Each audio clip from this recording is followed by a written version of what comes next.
Pemirsa, terima kasih Pian masih bersama kami. Berita selanjutnya Mahabarakan. Komisi 2 DPRD Banjarmasin kembali meminta pertanggungjawaban kinerja dari dinas-dinas di tahun 2020.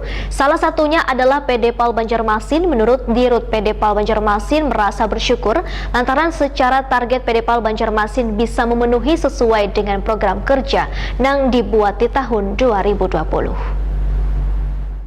Artinya walaupun kondisi kita masih belum. Komisi 2 DPRD Banjarmasin kembali meminta pertanggungjawaban kinerja dari dinas-dinas di tahun 2020, salah satunya adalah PDPAL Banjarmasin. Menurut Dirut PDPAL Banjarmasin Rahmatullah SEW Takuni Primati Piusya Rapat LKPJ, jelang tengah hari Senin 12 April 2021 merasa bersyukur lantaran secara target PDPAL Banjarmasin bisa memenuhi sesuai dengan program kerja yang dibuat di tahun 2020. Yang masuk dalam RK Awan telah disetujui pemerintah Kota Banjarmasin. Sedangkan mengenai perubahan kelembagaan yang sempat ditanyakan anggota Komisi 2 dari perusahaan daerah pengelolaan air limbah menjadi perusahaan umum daerah atau Perumdapal, menurut Rahmatullah sudah disampaikan pihak pemerintah ke Dewan tanggal 21 Januari melalui surat wali kota. Komisi 2 pun ternyata sangat mendukung dengan adanya perubahan kelembagaan tersebut karena secara legalitasnya akan lebih memudahkan dari sisi administrasi dan koordinasi baik ke pemerintah daerah, provinsi hingga ke pemerintah pusat.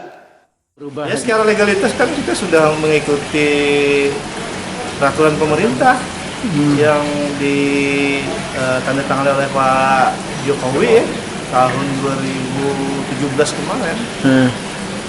Artinya kalau semakin cepat kan semakin bagus ketaatan kita mengikuti peraturan pemerintah, ya, dalam hal ini pemerintah pusat.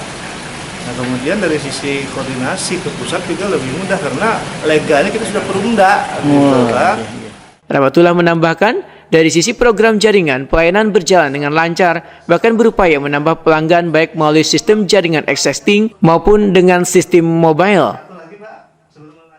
Bisa lebih mudah, dapat tidak terkendala dengan legalitasnya.